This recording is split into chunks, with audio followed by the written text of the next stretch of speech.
Dear students, very good morning. Myself Dr. Varsha Rani, Assistant Professor, Department of Crop Physiology, Birsa Agriculture University, Ranchi. So, as you know that plant physiology, or you can say crop physiology, is one of the important stream of agriculture because it deals with basic fundamental process which is going inside the plant, and this only is responsible for overall metabolism and development, and finally responsible for yield and productivity of the plant. So as you know that nowadays agriculture is facing lot of biotic and abiotic stresses. For example, if we are dealing with the abiotic stresses, we deals with the problem of salinity, drought, high temperature, low temperature, etc., or acidity of the soil, etc. And if we are dealing with biotic stresses, the plants regularly faces the problem of pest and insect attack. So all these biotic and abiotic stresses finally affect the physiology of the plant, and this is only responsible for drop in productivity or yield. So physiology is very important if we are going to get higher study in agriculture. So as I told you that physiology deals with basic fundamental processes of the plant. So these basic fundamental process of plants are photosynthesis, respiration, mineral nutrition, water uptake through roots, and a lot transpiration, imbibition, osmosis and diffusion, etc., which we will go on discussing in every classes through this online course. So first of all, I'd like to discuss the first and foremost and very important physiological process, that is mineral nutrition. So let us first study, or let us first discuss what is nutrient. So nutrients are the mineral elements which are obtained directly or indirectly from soil to complete the life cycle of the plant. And the study by which we discuss about mineral nutrients and how they are taken up by the plants through soil is called this study or this process is called nutrition, plant nutrition. So here I would like to tell you that basically the nutrients are elements which are derived from soil. The plant which take up these nutrients through soil comes under nutrition, or we generally call them mineral nutrients, except hydrogen, carbon and oxygen, which are not except hydrogen, carbon and oxygen, which are obtained through water or air. So except these three, carbon, hydrogen and oxygen, all other mineral elements are taken up through soil. Nitrogen is not a mineral. Here again nitrogen is an exception because it is not a mineral, but it is normally obtained by the plant from soil. So essential elements are classified as macronutrient and micronutrients. We have 17 number of mineral elements, and out of 17 we have divided this element into two, that is micro and macro, depending upon the amount of nutrient which is required by the plant, or the amount of nutrient which is present in the dry matter of the plant. So based on this classification or based on this differentiation, the nutrients are divided into macro and micro. So now we will discuss what are macronutrients and what are micronutrients. So macronutrients are the element which are required by the plant in relatively larger amount, or you can say it is present in the dry matter of the plant or in the constituent of the plant in larger amount. That is, it constitutes approx 95% of total dry matter. And the example of macronutrient are carbon, hydrogen, oxygen, nitrogen, phosphorus, potassium, calcium, magnesium and sulfur. Micronutrients are those elements which are required in relatively lower amount, lower concentration, and it is basically responsible for functioning of enzymes. So it basically acts as catalyst for functioning of enzymes, and that's why they are required in very low concentration, that is from 0.1 to 200 ppm. And examples of micronutrients are zinc, iron, copper, manganese, molybdenum, boron, nickel and chlorine. So I would like to emphasize, dear students, that this chlorine was the last and 17th element which was added. So earlier, in earlier research studies, only 16 elements were studied under the subject of mineral nutrition, but lastly this chlorine was also added considering its important role in plants metabolism, and this only was the 17th element to be added under this study. So now I would like to explain you a few important terminologies which are associated with this study.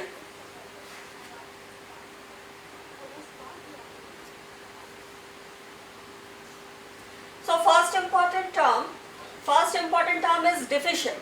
So how can you say, how can we identify that this particular nutrient or this particular element is deficient in soil or deficient in plant? So if any element, if any essential element is deficient, then it means that if its deficiency will show, exhibit certain deficiency symptom inside the plant. You will be able to observe some deficiency symptom on the plant, and because of its deficiency there will be fall in the yield or production of the crop. So next is the critical range. Next important term which you must know is critical range of any element. Any element present inside the plant is called within its critical range. If its concentration is lowered below that certain limit, that certain range, then plant will show deficiency symptom and there will be reduction in the yield and production of the crop. So it is in between sufficiency and deficiency. So up to that concentration or up to that range, the plant will not show any symptom or there will be no reduction in the yield or production of the crop. But if the concentration of that element drops down that particular range, then the plant will become deficient in that particular element. Now the third important terminology associated with this nutrition you must know is sufficient. So if the concentration of an element is said to be sufficient, then it means that the further addition of nutrient is not going to increase the yield of the crop.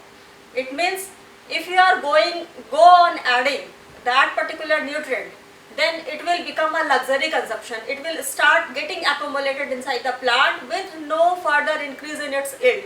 So if this is the level of the nutrient, you can say that that particular nutrient is present in sufficient concentration inside the plant.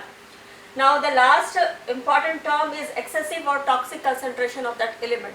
So the concentration or the amount of essential element, if it is present in higher concentration, so that it is going to affect the metabolism of the plant in adverse way, means it is showing any toxicity symptom, is called toxic or excessive concentration, and it will cause imbalance in the plant, due to which again you will notice certain toxicity symptom on the plant, and also due to this again the yield will be reduced. Now this nutrients, how we got to know that these elements are essential for the plant. So the criteria, so there should be certain criteria to state that this element is essential for the plant. So the criteria of essentiality was given by the scientist Arnon and Stott in the year 1939, and as per this criteria, that particular element should have three important roles in the plant. That is, first is, in its deficiency a plant cannot complete its life cycle. Means if any particular, for example if I say nitrogen, if nitrogen is deficient in the plant, then the plant will not be able to complete its life cycle. It may get die either in vegetative or in reproductive, means it will not be able to complete its life cycle. And second criteria is it cannot be substituted by any other element, means the role of nitrogen cannot be substituted by potassium, means nitrogen is responsible for that particular function, then only nitrogen will play that important function. It cannot be replaced by potassium or phosphorus. This we mean to say that this is not substituted, it is irreplaceable. And third one is it plays some important role in plant's metabolism, means any element is said to be essential if it has certain important role in plant's metabolism, and if that particular nutrient is lacking in the plant, then that metabolism will be affected, which will be responsible for lowered production or productivity of the crop.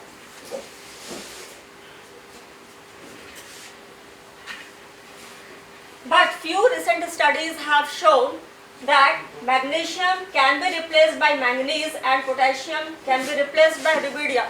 But since this rubidium is radioactive, so whole and soul the role of potassium can't be taken over by rubidium. Also, beside this essential element, scientists have identified few elements which are known as beneficial element. For example, beneficial element are sodium, aluminium, silicon, selenium, vanadium and cobalt. So what do you mean by beneficial element? How can you differentiate between essential element and beneficial element? So beneficial element are those which are not required by the plant essentially. Means if it is present, it will promote the growth of the plant, but if it is not present, the plant is not going to be affected adversely. But if it is present, it will somehow improve or promote the growth of the plant. Or you can say that if it is present, it will provide additional advantage to the plant. For example, I am going to explain how it is beneficial for the plant. Let me tell you. For example, sodium. How sodium is considered beneficial? Beneficial means it is giving the plant certain additional advantage. For example, in case of C4 plant, sodium is responsible for it is involved in regeneration of phosphoenol pyruvate, which is a key constituent in the photosynthetic mechanism. So, because of this, sodium is considered beneficial for C4, but it is not beneficial for C3. Now, the beneficial role of silicon. As we know that silicon gets impregnated in the cell wall of the plant and it provides it hardiness, it provides its turgidity. So, if silicon is present and it is basically taken up by Gramini family like rice and wheat, you might have noticed the hardiness of the blade of the rice plant, the rice leaf. If you touch it, you may get your hands cut. It will give it sharpness. It is because that silicon gets impregnated in the cell wall of that those leaves, the leaves of the Gramini family, and it provides it hardiness against abiotic stresses and biotic stresses. Means it boosts the general resistance against pathogen, insect and abiotic stresses. So it provides additional advantage to the plant and therefore it is considered beneficial. Now the third is beneficial role of selenium. So selenium is important for providing oxidative stress tolerance and it increases the resistance against pathogen and herbivores. Next is the beneficial role of aluminium. So aluminium is considered beneficial because if it is present, it will provide fungicidal action against root rot diseases. So because of this particular role, it is considered beneficial. Now cobalt is also one of the beneficial element and its role is that it helps the symbiotic nitrogen fixing plants for the symbiosis with the bacteria. If cobalt is present, then the leguminous plant will be able to develop symbiotic relation with the bacteria and it will be able to fix nitrogen with efficiency. So because of this reason, cobalt is beneficial for legumes but not for all plants.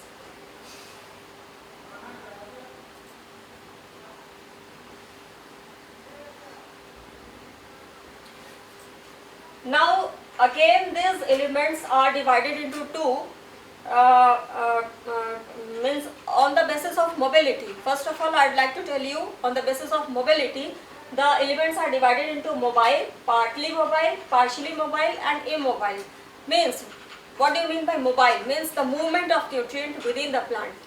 After absorption through the soil, first of all it goes to the first leaf or the lowermost leaf or the older leaf, and as required the elements are able to move from older leaves to younger leaves. So if that element is able to move or get mobile or have the ability to move from older leaf to younger leaf if required, then it is called mobile. For example, nitrogen and phosphorus are highly mobile.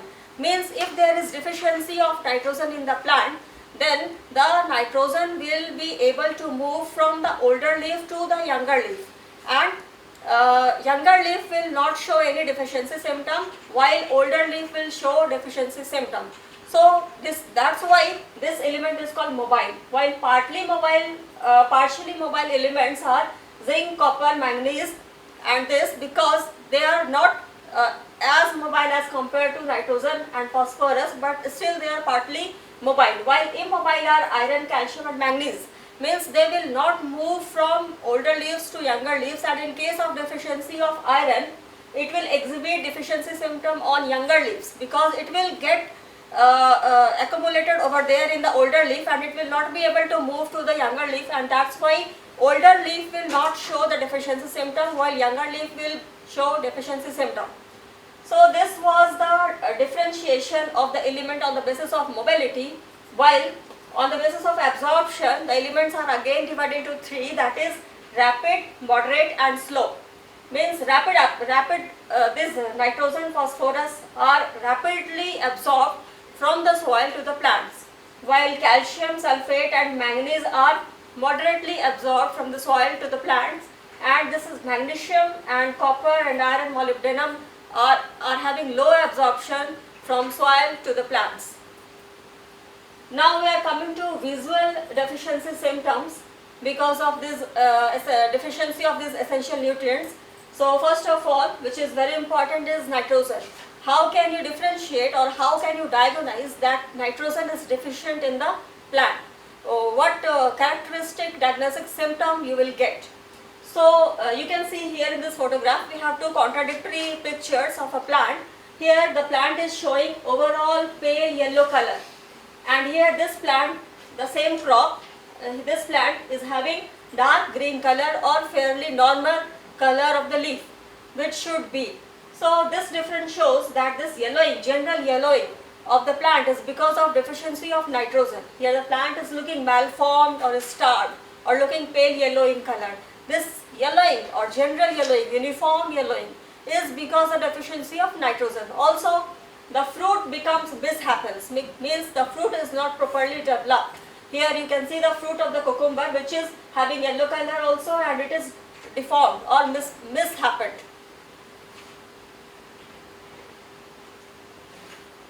Also here I have tried to show you the deficiency of nitrogen in the leaf of medj.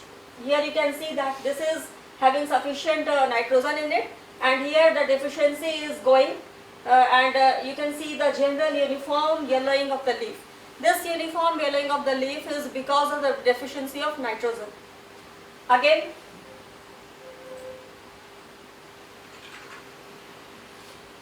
so after nitrogen, the important essential element is phosphorus. So how can you identify that this plant is having deficiency of phosphorus? What are the characteristic symptoms of phosphorus deficiency? So the most characteristic symptom, most remarkable symptom of phosphorus deficiency in plant is the leaf, lower leaf, older leaf will become purple. It will show purplish dark green color. So if you observe any purplish dark green color in the older leaf, you can say that that plant is suffering from deficiency of phosphorus. Here also you can see this is the plant of sugar beet, which is deficient in phosphorus, and you can see the leaves are showing purplish green character. Now another important macronutrient, potassium, and its deficiency you can show through this figure. This is the plant of banana, and you can see the leaves, the older leaves have become yellow, chlorotic, and its margin is looking brown or necrotic, means it seems that the plant has got burnt. So if you are getting any symptom like yellowing, uniform yellowing with necrotic margin, you can say that this particular plant is suffering from deficiency of potassium.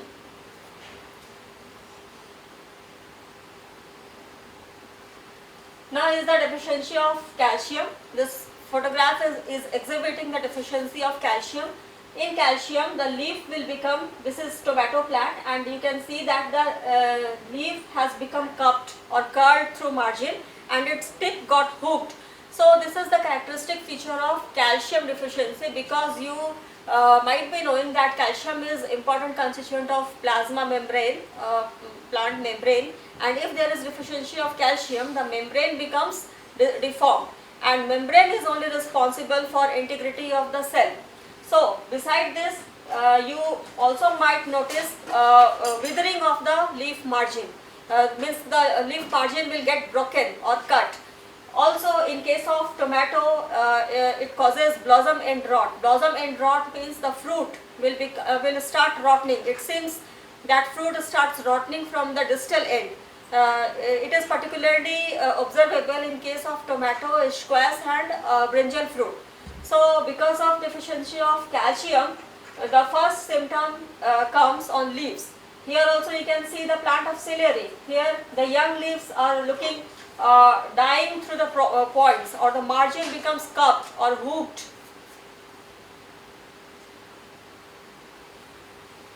Now through this photograph you can see the deficiency symptom of magnesium. This is the plant of soya bean, and you can see the intraveinal chlorosis. Intraveinal chlorosis means that the margin, means the midrib, or the veins will remain green, while the area between the veins, the lamina will become yellow. So because of this you are getting a mosaic like appearance of the leaf, that is mottling of leaves. You can say that the yellow and green mosaic appears on the leaves.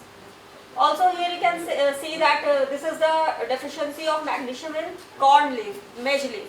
Here also you can see that midrib or the veins are green in color, while the intraveinal region becomes yellow, because of which you get streaks of yellow and green, which is giving a mottled appearance. So now we are coming to deficiency symptom of sulfur. You can see that sulfur is immobile. Earlier I had explained what are mobile and what are immobile elements. So sulfur is a immobile. It means that deficiency symptom will appear on the younger leaves. Here you can see the older leaf is not showing any deficiency symptom. There is no yellowing. The lower leaves or the older leaves is uniformly green in color, while the younger leaves are showing uniform chlorosis, uniform yellowing. So this is because that sulfur is immobile, and it will remain accumulated. It will remain locked in the lower or older leaf, because of which the younger leaf will show deficiency symptom. And this only is the most important difference between the deficiency symptom of sulfur and nitrogen.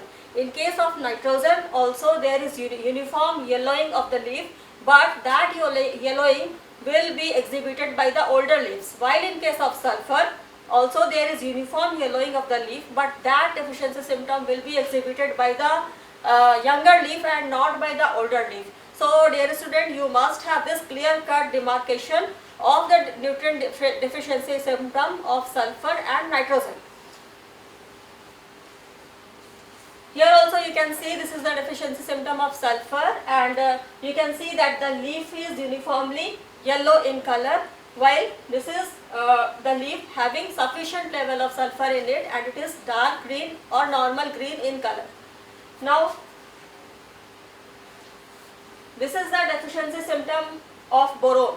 In case of boron deficiency, the symptom is generally observable on the fruits.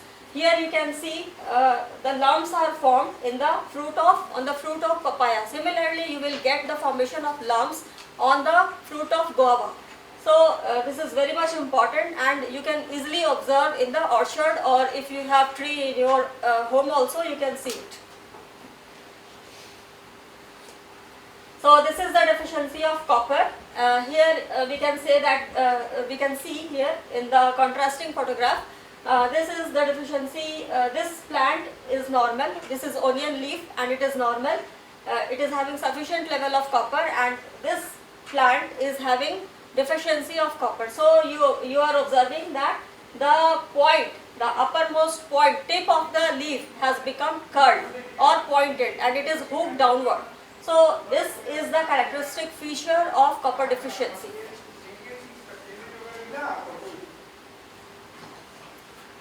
here you can see the deficiency symptom of chlorine. Here you can see that the leaf of tomato gets curled or rolled upward. So this is the important feature of chlorine deficiency. This is deficiency of iron. This photograph is showing deficiency of iron. Here, because of the deficiency of iron, there will be interveinal chlorosis, but this particular symptom will be observable in younger leaves. While in case of manganese, this interveinal chlorosis was observable in older leaves.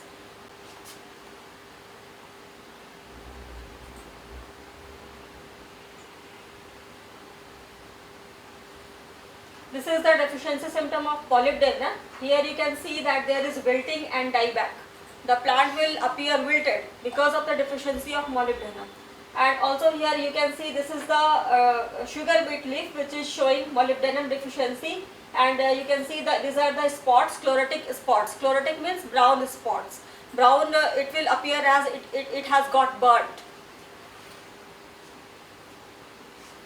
This is deficiency of zinc. Here you can see the leaf of corn, that is maize. This zinc deficiency, because of the deficiency of zinc, this yellow streak is observable in the margin of the leaf blade. In between the leaf is dark green, but in both sides of the margin there is yellow or chlorotic streak. So this is characteristic deficiency symptom of zinc. Also you can see that these are the onion leaves which has got twisted and curled because of the deficiency of zinc. So this is also one of the symptoms of zinc deficiency.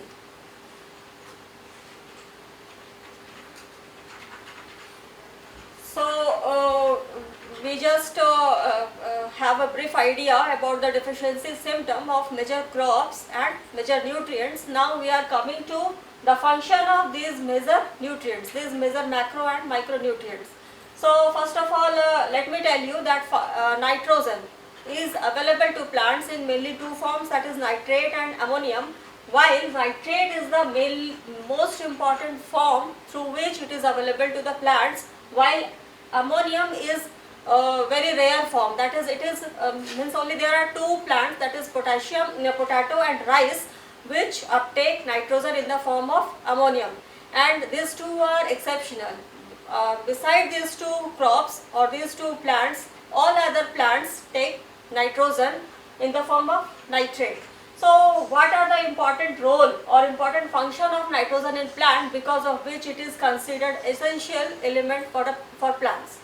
So nitrogen is basically a constituent or building block of amino acid, and you might be knowing that amino acid is building block or monomer of protein. And the role of protein, you might be knowing, protein has diverse and various role in the plant's metabolism and plant's life cycle. So next is nitrogen is involved in enzymatic reaction, many enzymatic reactions of plant. Next is it is important constituent of chlorophyll molecule. The greenness of the plant is because of chlorophyll, and nitrogen is one of the important constituent of that chlorophyll molecule. So you can say that if the plant is looking green is only because of the presence of nitrogen, and that's why if there is deficiency of nitrogen, the plants become pale yellow in color, chlorotic. Also nitrogen is responsible for improving the quality of cereals, or if it is a fodder plant, then it is responsible for improving the quality of fodder. How? Because if it is having higher amount of nitrogen or sufficient amount of nitrogen in it, then the concentration of protein or amount of protein in that plant will be more. And as you know that the milch animal which gives milk or egg giving means if you are giving cereals to poultry, then the amount of protein should be sufficiently higher in those fodder or cereals. Then only the quality of protein or egg or meat or milk which you are getting from that milch animal will be higher. So nitrogen is very much important for improving the quality or improving the amount of protein in those fodder or in those cereals. So because of this diverse role, the diverse function and important role inside the plant, nitrogen is one of the most important element and is essential for the plant. Now coming to next essential element, that is phosphorus. So phosphorus is major constituent of ATP. This is the energy currency inside any living organism. So phosphorus is important for the formation of ATP. Also, phosphorus is a part of nucleic acid, that is RNA and DNA. You can go through the structure of DNA or RNA, and you can see that in the backbone of DNA or RNA, phosphorus is one of the important constituents. Also, in case of plants, the seeds are rich in phosphorus. So, like seed almond or any dry fruit which you are taking, it is rich in phosphorus. Also, the phosphorus is important for development of root, flower initiation, seed and fruit development. So phosphorus is very much important for all this function, for ATP, energy transfer reactions, for structure formation of nucleic acids. So because of these important roles, again phosphorus is considered essential. Now coming to potassium, which is available to plants in the form of K+. So potassium is called as a vitamin for the plant. For example, we people also take vitamin. After consuming the basic food, we take vitamin for boosting up our metabolism. Similarly, potassium is also one of the vitamins. It is considered vitamin for the plant because it gives general immunity and against diseases, and it improves the general immunity of the plant. Also, it is vital compound for various enzymatic reaction. You might be knowing that opening and closing of stomata is also governed by potassium. If potassium will not be there, or there will be deficiency of potassium, then somehow the plant's stomatal opening and closing regulation will also be affected. It helps in protein synthesis also, and it also assists in ATP production. Where phosphorus is directly involved, potassium is indirectly involved. So somehow potassium is also having very important role in plants' metabolism. So it is also considered essential. Now coming to calcium.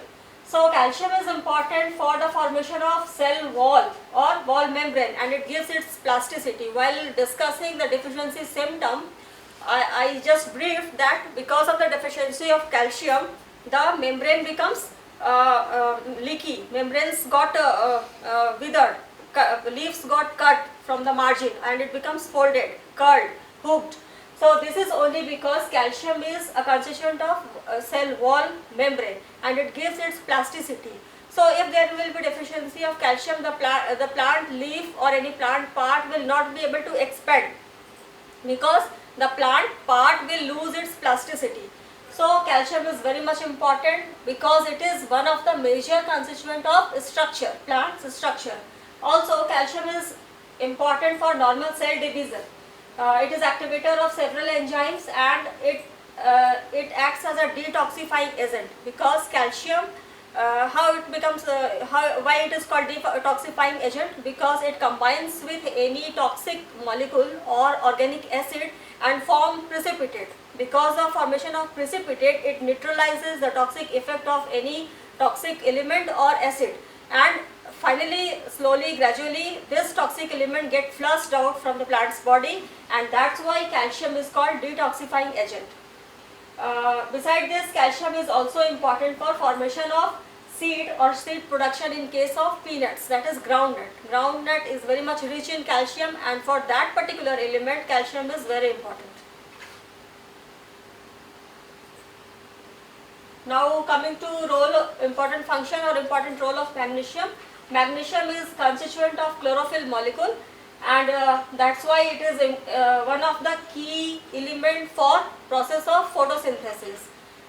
Next is the next important role of magnesium is it is cofactor of several enzymatic reaction and help in protein synthesis, because it has important role in the stabilization of ribosomes. So the two subunits of ribosome get stabilized when they get associated because of magnesium. If magnesium will not be there, then two subunits of ribosome will not be able to get associated, and finally the protein synthesis will be affected. Now coming to sulfur. Sulfur is also important for the formation of amino acid, especially cysteine, cysteine and methionine. There are three important sulfur containing amino acid, and you might be knowing that the pungency of certain crops like garlic, onion, mustard is only because of sulfur. So this sulfur gives pungency or pungent smell or taste to certain crops, and for those crops sulfur is very much important. Also it is responsible for the formation of nodule in legumes.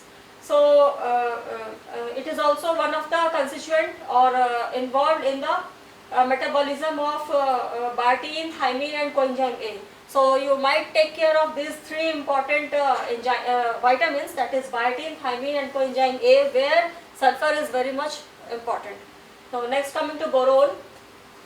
Boron is involved in many cellular activities of the plant, and it is also important for germination of pollens and pollen tube growth. Also it helps in translocation of photosynthetes. Let me emphasize or let me explain this. What do you mean by translocation of photosynthetes? Photosynthesis takes place in leaves, in green leaves, and the photosynthetes get accumulated in the leaves. After that, though that photosynthete or that carbohydrate, sugar, get translocated from the leaf to lower part of the plant, and this particular process, the process of translocation, is affected by boron. If boron will be deficient in the plant, that sugar which is formed after photosynthesis will not be translocated downward, and because of this, that sugar or that carbohydrate will start accumulating in the leaf, and the leaf will become leathery, the leaf will become fat because of the accumulation of carbohydrate. So if you are observing any such symptom, means leathering of the leaf, thickening of the leaf, you should identify that there is deficiency of boron.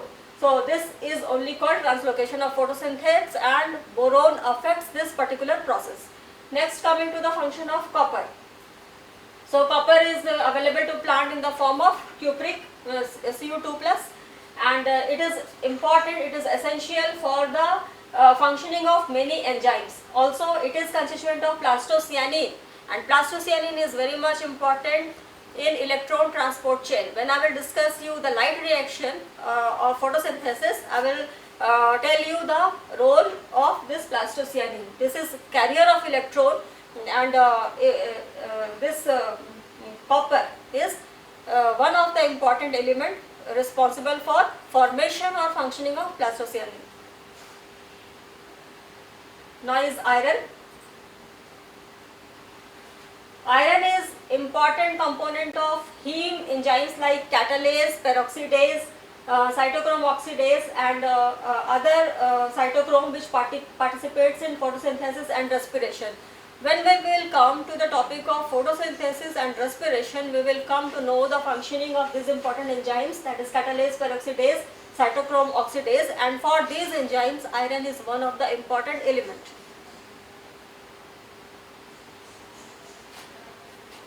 Iron is also important for nitrogen assimilation. So there are two important enzymes, that is nitrate reductase, nitrate reductase and nitrite reductase. So for these two important function in nitrogen assimilation, iron is required. Now coming to important role of manganese, it is activator of several enzymes, and it is responsible for metabolic function. Beside that, it is important constituent of enzyme pyruvate carboxylase. You must mug up the name of this enzyme, pyruvate carboxylase, where magnesium is an important cofactor.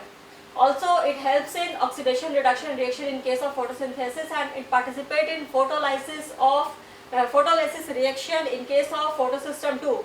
This only is the step, the photolysis step, because of which oxygen get liberated in the process of photosynthesis. If magnesium will not be there, or there will be deficiency of magnesium, then the process of photolysis of water will be affected, and because of which the whole photosynthesis will get affected. Now coming to molybdenum. Molybdenum is very much important for nitrogen fixation because it helps in the association of soil microorganism with the plant. Also, it is important component of nitrate reductase and nitrogenase, which are important enzyme in case of nitrogen assimilation. Now zinc. Zinc is important constituent of tryptophan. Tryptophan is an amino acid and zinc is responsible for its biosynthesis. So also zinc is important for several metalloenzyme and it is also activator of carbonic anhydrase. Now coming to chlorine, chlorine is involved in evaluation of oxygen during photolysis of water, and it has certain role in water uptake and osmotic balance in the plant. So by this we discuss the important function or important role of this mineral nutrients. Now coming to deficiency symptom, we have seen through photographs, and this is through this in tabular form.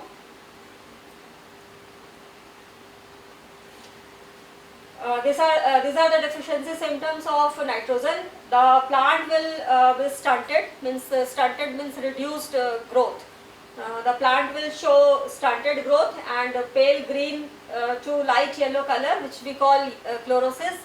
Now is the important symptom. This chlorosis or chlorotic leaves you will observe on older leaves. Means appearance of chlorosis will be first observed on older leaves and usually starting at the tips. It is also important constituent of protein. So protein content of the vegetative part and seed will be reduced. Flowering will be reduced.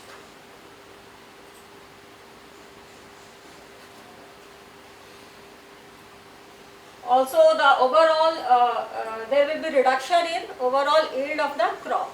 Now coming to deficiency symptom of phosphorus, the plant will appear weak and there will be stunted growth. Also there will be a symptom like blue-green coloration or purpling of the plant. This is very much important, purpling of the older leaves. Now under severe deficiency, the purpling of stem will also take place.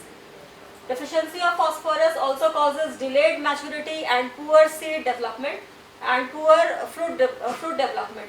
Also there will be characteristic sickle leaf. The leaf will become sickle shell.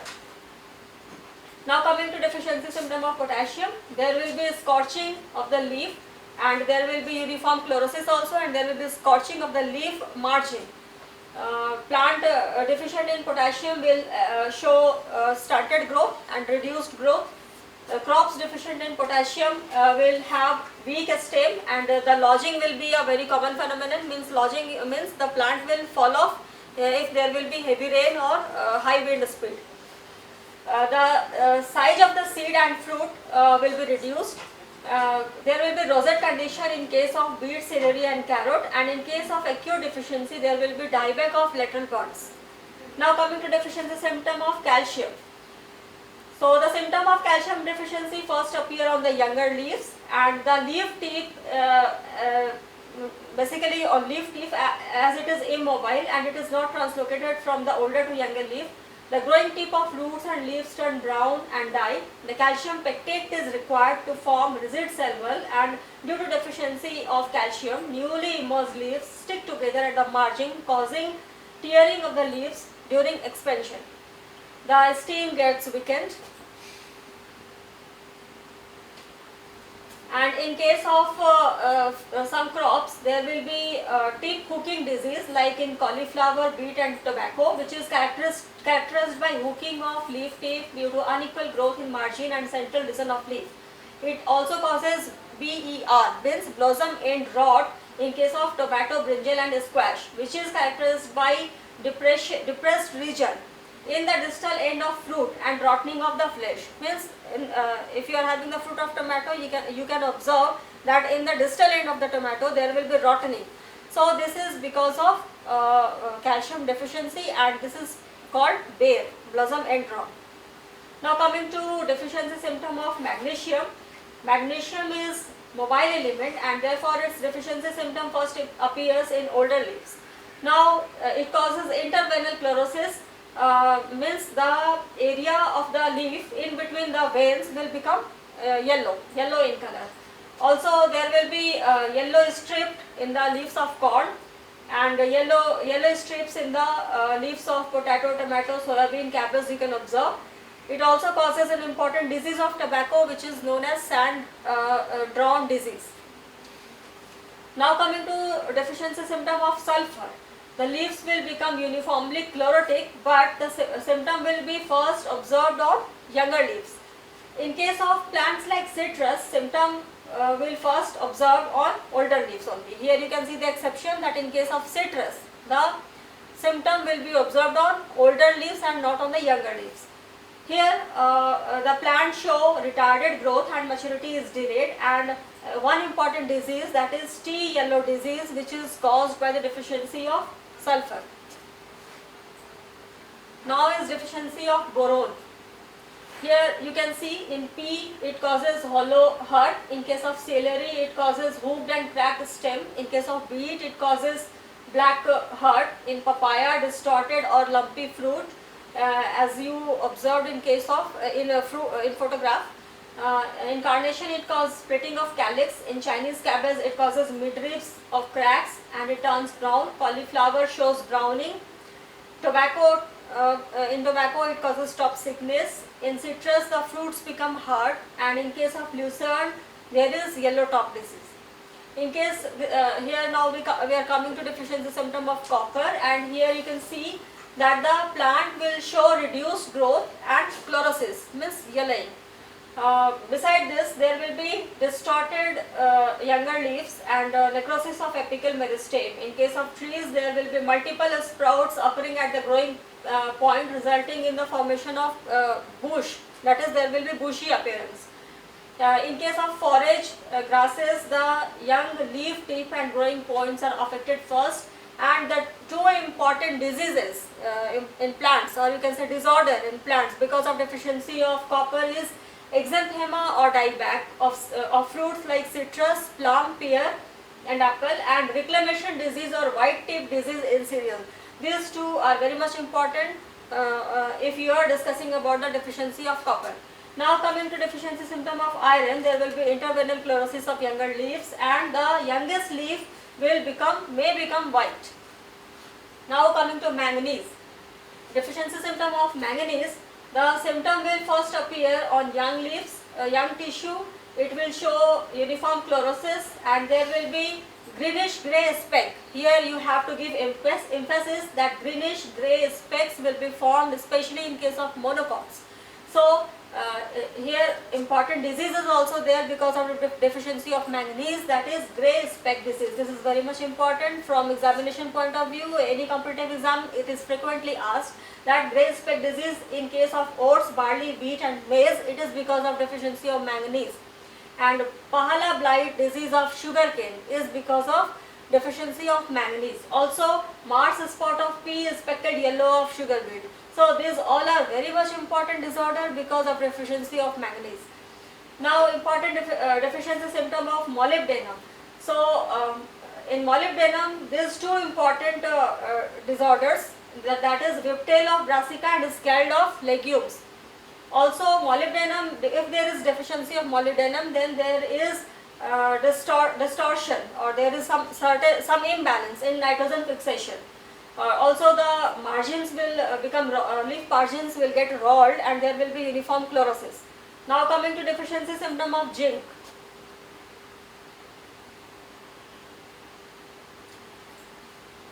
Important disease or disorder because of deficiency of zinc is Khera disease of paddy, which is characterized by browning and death of seedling.